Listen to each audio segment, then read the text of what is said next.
We brought you the Dennys discrimination story from day one, the truckers who were discriminated against. Well, guess what? Dennys has still not made it right with those two truckers, even though they said they would. Let me remind you of the video that sparked everything, and we'll bring you the update because now groups are starting Boycott Dennys, hashtag Boycott Dennys. Here it is. So, to make the situation more calm, because we do have a lot of people here, it would just be nice if you guys could leave, but we aren't. I can't wait on you guys. I have no idea. I'm not in the situation, but she just to make it more calm. She said you guys can accommodate leave because we do have a lot of people around, or the police will be on the way because they are. Can we talk outside real quick? Yo, record this. I am. Can we talk outside real quick?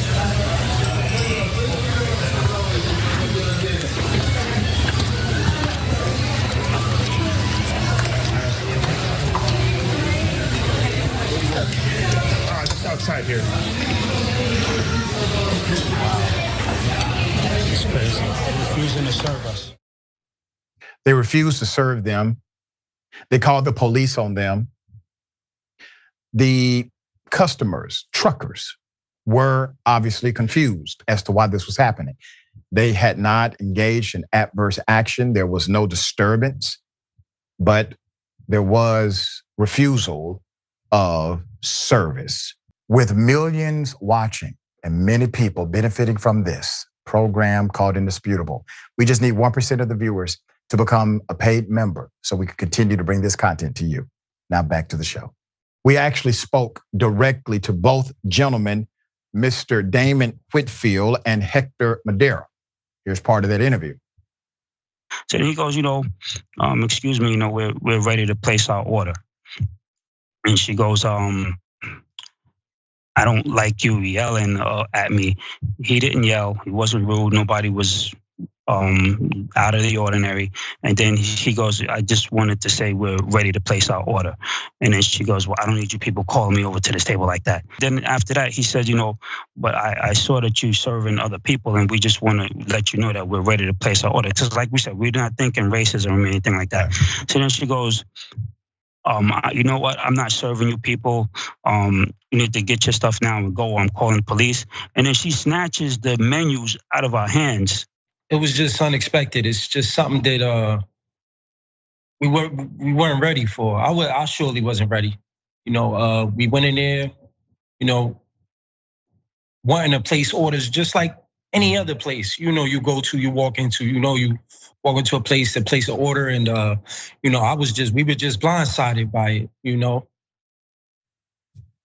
These are good men, good, hardworking men, driving, providing an important service to the infrastructure of this nation.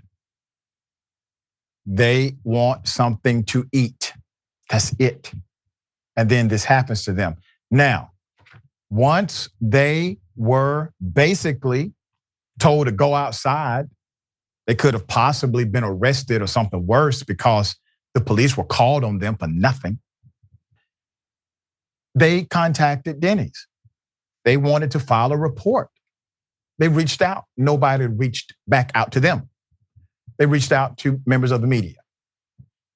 Many members of the media did not listen to their claim. We did at Indisputable. We reviewed their information and saw that it was credible. And then once we got involved, we realized that Dennys had not told the whole story. You see, the 911 call was assumed to have come from the waitress not in the video. Somebody else, the initial waitress, perhaps called 911. Well, we got access to the 911 call. You know who called 911? The manager, who was not even there at the time. Here it is. Well, obviously, everyone is under the impression that the waitress called 911. That is not the case. We have the 911 recording. Here it is. Hey, Tara, I was hoping to have an officer dispatched to our restaurant. We have a couple guests who are unruly and are refusing to leave. Okay, what's the address? 201 North Granite Lane in Sioux Falls.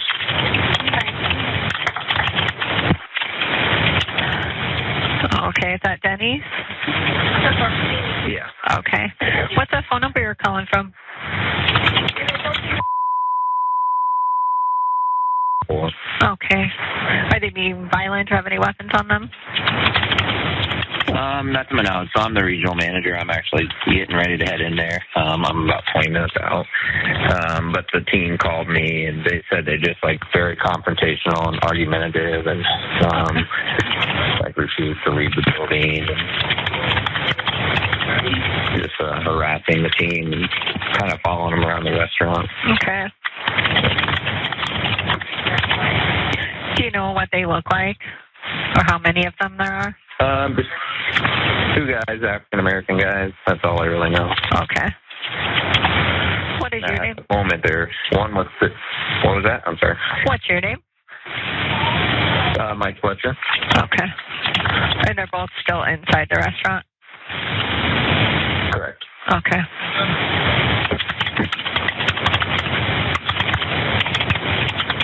Okay, we'll have officers stop out. Just give a call back if anything changes. Will do. All right, thank you. Yeah, you're welcome. Bye-bye. Mike Fletcher, regional manager, who happens to be the husband of the initial waitress who refused them service. You see, when Dennys came out with their press release, they told us that a proper investigation was done, that the waitress who was the catalyst for this was fired, but they did not reveal that the regional manager is the one who called the police. They did not reveal that the regional manager is the one who had this relationship with the waitress. They did not reveal that the regional manager wasn't even on the scene when making these proclamations against 2 Black customers at Denny's. They hid all of that. Here it is. You all retained the individual who actually called the police on the Black male, provided absolutely no context to suggest that anything else happened other than what was stated based on your press release. Put up their press release.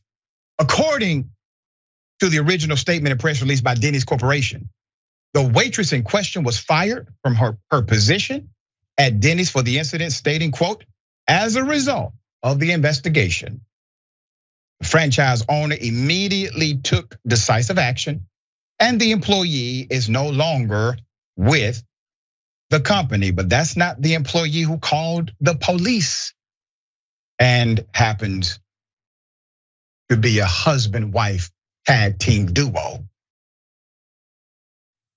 The insanity of it all. Back then, comedian Bing Glebe had comments about it. Here it is.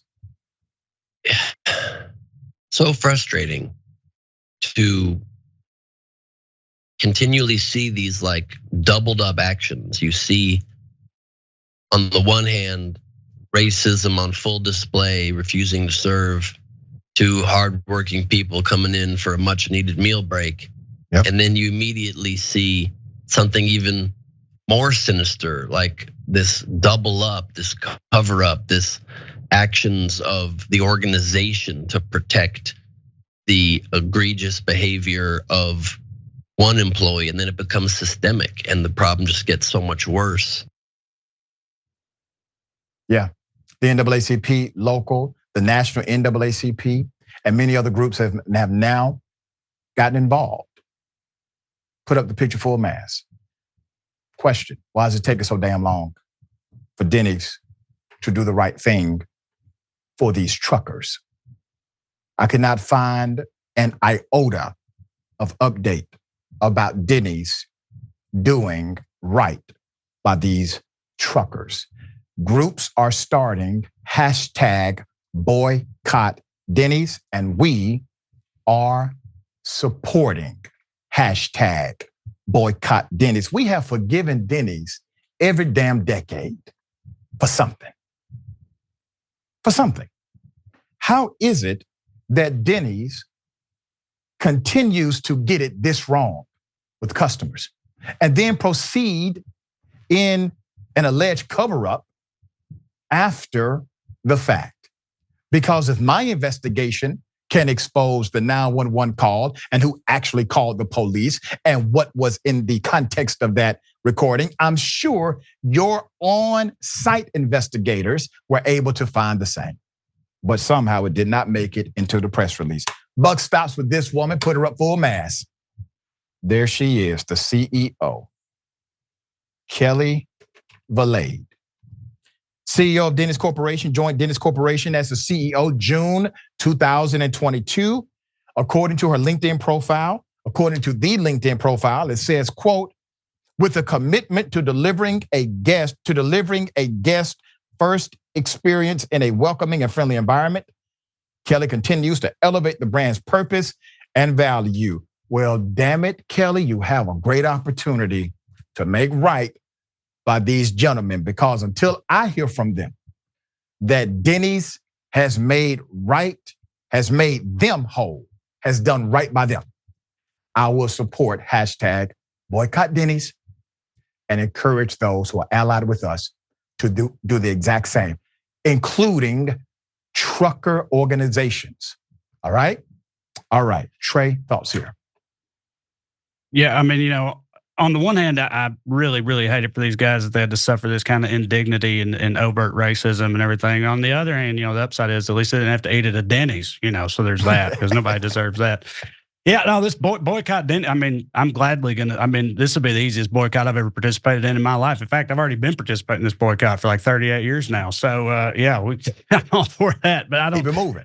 Keep it going. Yeah. I don't know what, it seems like it should be such a layup for Dennys to me. Right. I don't know what their rationale could possibly be for not doing this. It seems like it's such an obvious PR move. I don't know, especially considering these guys are truckers like Dennys, they rely on truckers a lot.